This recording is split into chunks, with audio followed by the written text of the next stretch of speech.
Evangelio de hoy, lunes 3 de Pascua, feria.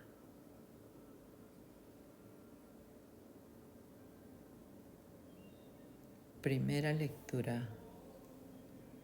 Lectura del libro de los Hechos de los Apóstoles, capítulo 6, versículos del 8 al 15.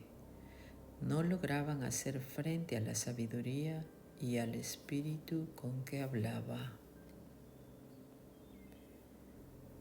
En aquellos días Esteban, lleno de gracia y poder, realizaba grandes prodigios y signos en medio del pueblo. Unos cuantos de la sinagoga llamada de los libertos, oriundos de Cirene, Alejandría, Cilicia y Asia, se pusieron a discutir con Esteban, pero no lograban hacer frente a la sabiduría y al espíritu con que hablaba.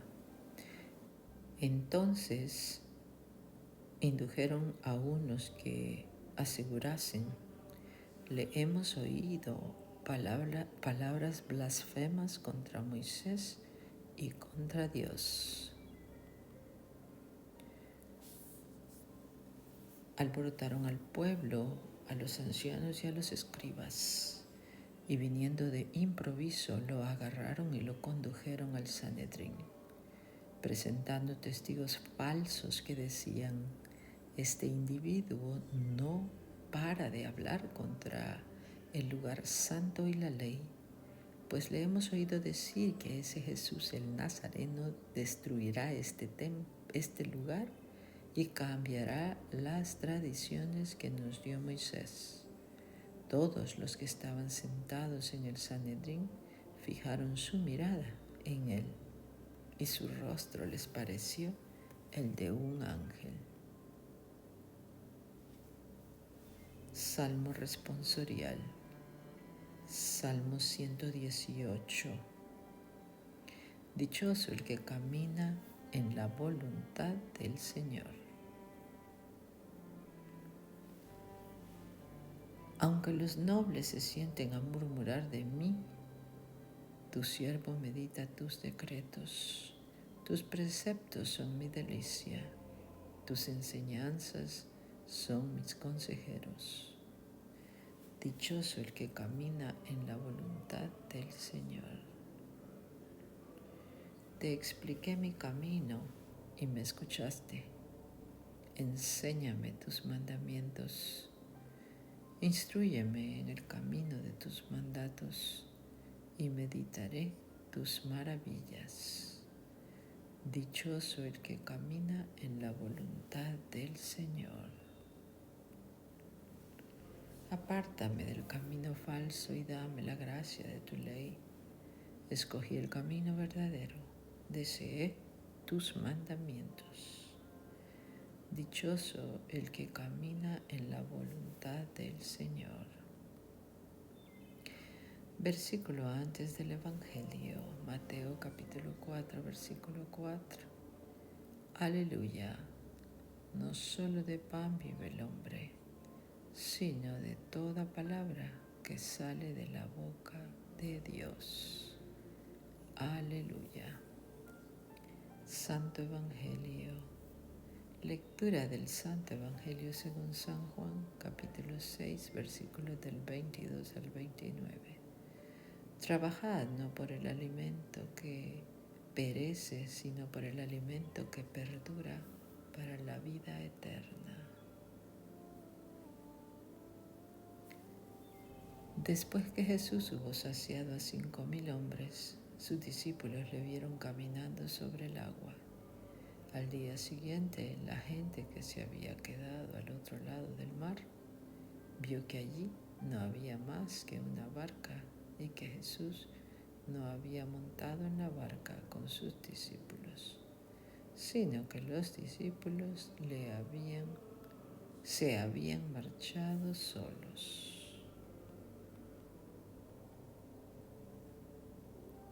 Pero llegaron barcas de Tiberíades cerca del lugar donde habían comido pan. Cuando la gente vio que Jesús no estaba allí, ni tampoco sus discípulos, subieron a a las barcas y fueron a Cafarnaúm en busca de Jesús. Al encontrarle a la orilla del mar, le dijeron: Rabí, ¿cuándo has llegado aquí?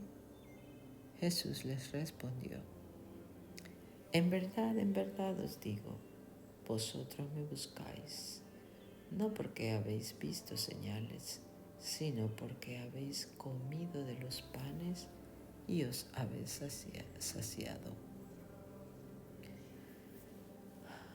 Obrad, no por el alimento perecedero, sino por el alimento que permanece para la vida eterna, el que os dará el Hijo del Hombre, porque a este es a quien el Padre Dios ha marcado con su sello.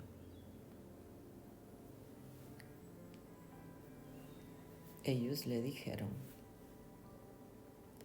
¿qué hemos de hacer para realizar las obras de Dios? Jesús les respondió: la obra de Dios es que creáis en quien Él ha enviado.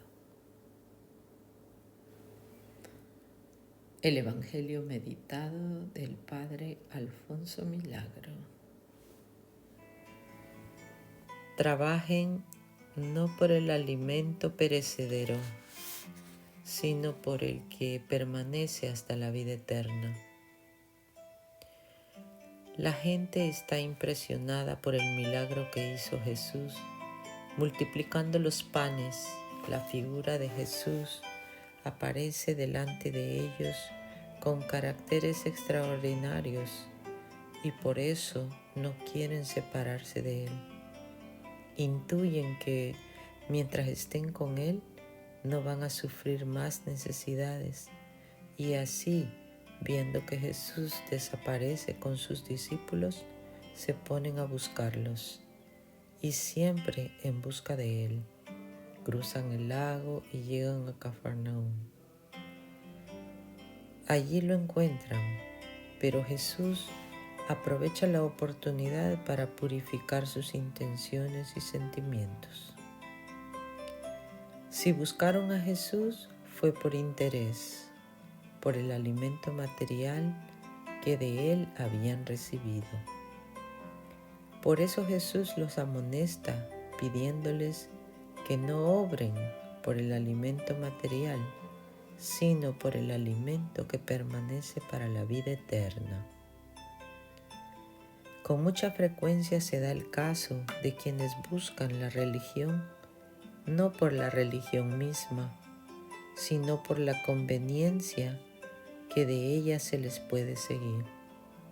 Buscan a Dios no por Dios mismo, sino por la ayuda que de Él necesitan y esperan, y si Dios demora en prestarles esa ayuda que ellos de ninguna manera han merecido, pierden la fe y dan la espalda a Dios. ¿Cuántos interesados hay en la práctica de la religión, pero no interesados por el alimento que permanece hasta la vida eterna? ¿Qué debemos hacer para realizar las obras de Dios? Esta es la pregunta ya más desinteresada que debemos hacernos con frecuencia. ¿Qué tenemos que hacer para obrar las obras de Dios? Para hacer nuestras obras en conformidad con la voluntad de Dios. ¿Cómo debemos obrar para agradar al Padre Celestial en todas nuestras obras? Pero, ¿cuáles son las obras de Dios? Son aquellas en las que se manifiesta su espíritu, que es espíritu de justicia, de verdad, de amor y de paz. Todo lo que contribuya a instaurar en el mundo la justicia, la verdad, el amor y la paz es obra de Dios. Y todos los que trabajan por ello están realizando obras de Dios. el salmista se dirige a Yahvé y le confiesa: tú retribuyes a cada uno según sus acciones. Salmo 62, 13. Esa es la justicia de Dios, que debe orientar nuestra vida para la práctica del bien. Vivencia. No seas tú como aquellos que pretenden servirse de la religión en lugar de servir a la religión. No está Dios para servir al hombre, sino el hombre para servir a Dios. Es verdad que nada más que por su infinito amor al hombre, Dios atiende sus plegarias y lo socorre en sus necesidades. Pero el hombre ha de estar primariamente dispuesto a servir a Dios, haciendo su voluntad, viviendo según sus preceptos, seguro como está, por otra parte, de que Dios infinitamente misericordioso acudirá en su auxilio siempre que lo necesite. Jesús le dijo a Santa Catalina de Siena: tú preocúpate de mí y yo me preocuparé de ti y de tus cosas.